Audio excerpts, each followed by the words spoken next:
आइफोनमा यदि तपाईँहरूले video edit गर्न जान्नुभएको छैन भने यो भिडियो हेर्नु होला है त। म अलिकति स्क्रिन रेकर्ड गरेर तपाईँहरूलाई म जानकारी गराउँदैछु। अब अहिले मेरो यो भिडियोको क्वालिटी जस्तै मेरो फोटोलाई हेर्नुहोस् है, मेरो भिडियोको फोटोलाई यत्तिको छ होइन।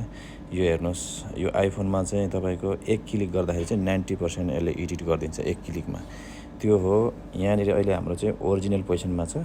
अब हामीले चाहिँ भिभिड मोडमा लानुपर्छ। जस्तै यहाँ फिल्टर देखेको छ नि, फिल्टरमा तपाईँले क्लिक गर्ने बित्तिकै तपाईँको चाहिँ ओरिजिनल पोजिसनमा हुन्छ हाम्रो भिडियोहरू। अब यसलाई चाहिँ यसको ठिक जस्ट वान साइड दाहिनापट्टि है क्लिक गर्नुहोस् त। ल हेर्नुहोस् अघिको कस्तो थियो, अहिले कस्तो भयो भिभिड मोडमा यहाँनिर ल्याइदिनु। अब मेरो फोटोमा हेर्नुहोस्, अघिकोमा हेर्नुहोस् है, फेरि यो पोजिसन छ अघिको है। अनि अब अहिलेकोमा हेर्नुहोस्, यो भिभिडमा यो पोजिसन हो। भिभिड भनेको यो चाहिँ तपाईँको आइफोनको एकदम ओरिजिनल फिचर्स हो। यहीँ ल्याइसकेपछि तपाईँको 90% तपाईँले यत्तिकै एडिट नगर्दा पनि हुन्छ। अब रहेको कुरा यसमा अलिअलि एडिट गर्ने। जस्तै अब यहाँ एडजस्टमा जानुहोस्, यहाँ लेफ्ट साइडमा यो एडजस्टमा जाने बित्तिकै यो तपाईँले अरू यसलाई केही नछुनुहोस् यहाँनिर है। यो एक्सपोजरहरू चाहिँ अब लाइट अलिकति कम छ भने यसलाई लाइट कम बेसी गर्न सकिन्छ। यसलाई एक्सपोजरमा ठाउँमै राख्दा हुन्छ। यो हाइलाइट्स पनि खासै नछुए हुन्छ।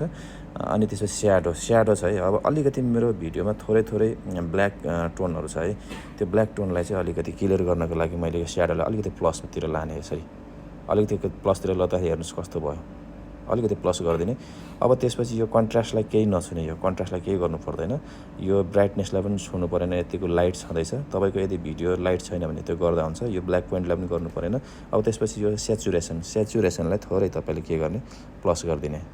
तपाईँको चाहिँ अब कलर कतिको छ त्यो अनुसार चाहिँ भिडियोमा कतिको कलर छ, यदि छैन भने यसलाई अलिकति प्लस गरिदिएर 20सम्म ल्याएर राखिदिने है। 20सम्म ल्याएर राखिदिने। हेर्नुहोस् अलिकति कलर आयो।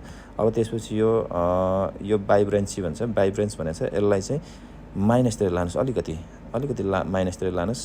लगभग 10मा ल्याएर राखिदिनुहोस् है।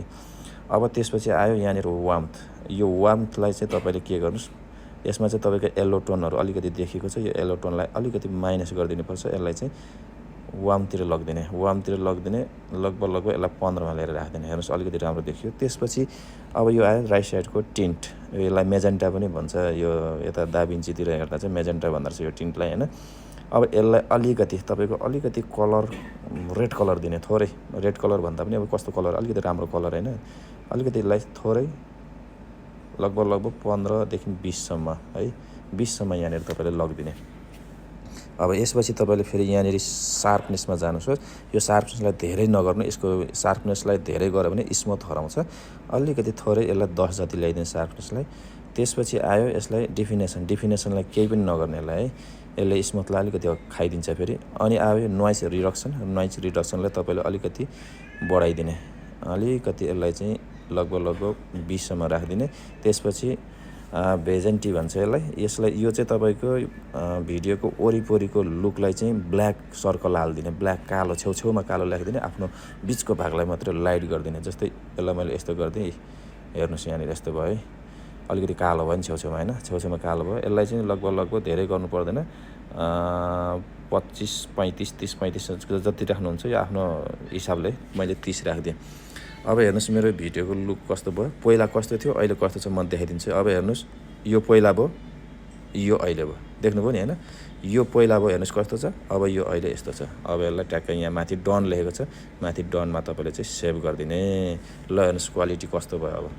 अब हेर्नुहोस् यहाँ क्वालिटी कस्तो भयो। यस्तो छ आइफोनको कमाल भनेको चाहिँ।